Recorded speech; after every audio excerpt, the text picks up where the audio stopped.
ನಾನು ನೋಡೋದಿಲ್ಲ ಮಾತ್ರ ನಾನು ಶೂಟಿಂಗ್ ಬಿಸಿ ಇದ್ದೀನಿ. I am got the crazy.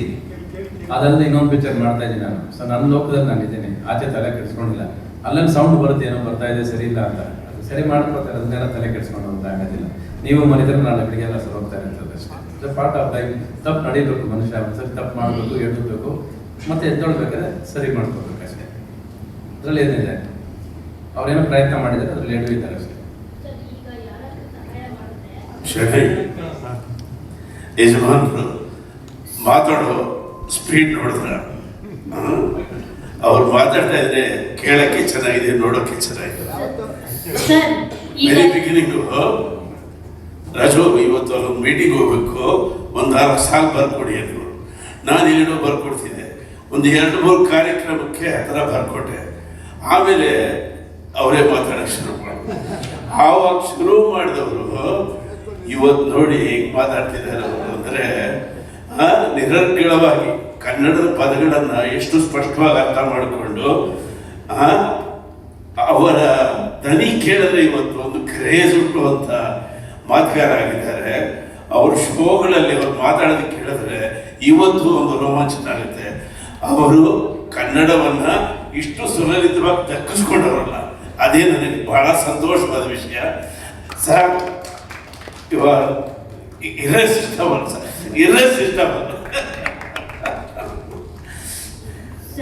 ಇವಾಗ ಯಾರಿಗಾದ್ರೂ ಏನಾದ್ರೂ ಸಹಾಯ ಮಾಡಿದ್ರೆ ನೆಕ್ಸ್ಟ್ ಡೇನೆ ಮರ್ತ್ಬಿಟ್ಟಿರ್ತಾರೆ. ಆದ್ರೆ ನಿಮ್ಮಿಬ್ರು ಕಾಂಬಿನೇಷನ್ ಹೆಂಗೆ ಅಂತಂದ್ರೆ, ನಿಮ್ಮಿಬ್ರು ಮಧ್ಯೆ ಬಿರುಕು ಬಂದಿದ್ರು ಇವತ್ತಿಗೂ ನೀವು ಒಬ್ರಿಗೊಬ್ರು ಕ್ರೆಡಿಟ್ ಕೊಟ್ಕೊಂಡೇ ಬರ್ತಾ ಇದ್ದೀರಾ. ನಿಮ್ಮ ತಂದೆ ಎಲ್ರಿಗೂ ಅನ್ನದಾತರಾಗಿದ್ರು. ಹಂಸಲೇಖ ಸರ್ ಅವ್ರ ಮನೇಲಿ ನಿಮ್ಮ ಫೋಟೋ ಹಾಕ್ಬಿಟ್ಟು ಅನ್ನದಾತ ಪ್ರಭು ಅಂತಾನೇನೋ ಹಾಕಿದ್ದಾರೆ ಸರ್, ಅನ್ನದಾತ ಅಂತ ಹೇಳ್ಬಿಟ್ಟು.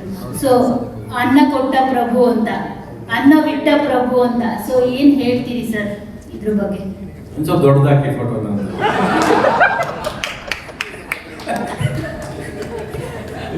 ನಿಂತು ಅಷ್ಟೊಂದು ಪ್ರಶ್ನೆ ಅವ್ರದ್ದು ಇಷ್ಟೇ ಕೂತಲ್ಲ.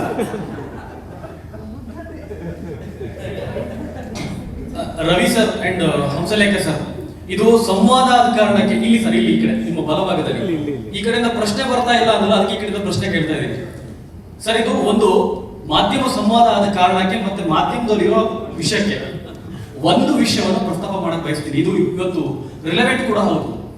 ತಮಿಳಲ್ಲಿ ವೈರಮುತ್ತು ಅವರಿಗೆ ಜ್ಞಾನಪೀಠ ಪ್ರಶಸ್ತಿ ಸಿಗಿದೆ ಸರ್. ವೈರಮುತ್ತು ಸರ್, ವೈರಮುತ್ತು ಚಿಕ್ಕದಾಗಿ ಕೇಳು, ಚಿಕ್ಕದಾಗಿ ಏನು, ವೈರಮುತ್ತು ಅವರಿಗೆ ಜ್ಞಾನಪೀಠ ಸಿಕ್ಕಿದೆ. ಗೀತ ಸಾಹಿತಿಯಾಗಿದ್ರು ತಮಿಳಲ್ಲಿ. ಸೊ ಸಿನಿಮಾ ಸಾಹಿತ್ಯ ಬೇರೆ, ಸಾಹಿತ್ಯ ಬೇರೆ.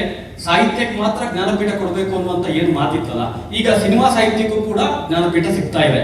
ಹಾಗಾಗಿ ಹಂಸಲೇಖ ಅವರಿಗೆ ಒಂದು ದೊಡ್ಡ ಮಟ್ಟದ ಒಂದು ಸಾಹಿತ್ಯ ಪ್ರಶಸ್ತಿ ಸಿಗ್ಬೇಕು ಅಂತ ಒಂದು ಜನಾಭಿಪ್ರಾಯ ರೂಪುಗೊಳ್ಬೇಕು ಅಂತ ಒಂದು. ಎರಡನೇದು ಸರ್, ಎರಡನೇದು ನನ್ನ ಮಾತು ಕೇಳು.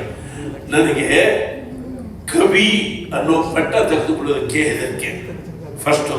ಯಾಕೆ ಅಂದರೆ, ಒಬ್ಬನ ಕವಿ ಅಂದ ಕೂಡಲೇ ಅವನು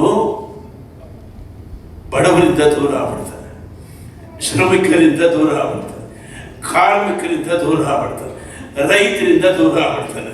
ನನಗೆ ಸಿನಿಮಾ ರೈಟರ್ ಅಂದರೆ ಸಾಕು, ನನಗೆ ಕವಿ ಪಟ್ಟ ಯಾವತ್ತೂ ಬೇಡ.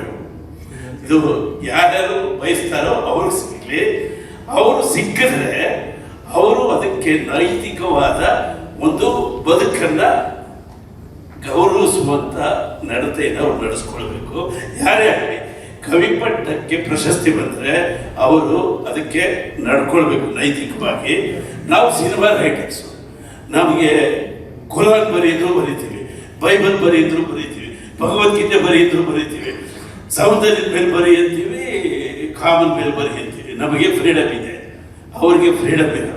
ಸೊ ನಾನು ಬಡವರ ಪರವಾಗಿರ್ತೀನಿ, ಸಿನಿಮಾ ರೈಟರ್ ಆಗಿರ್ತೀನಿ.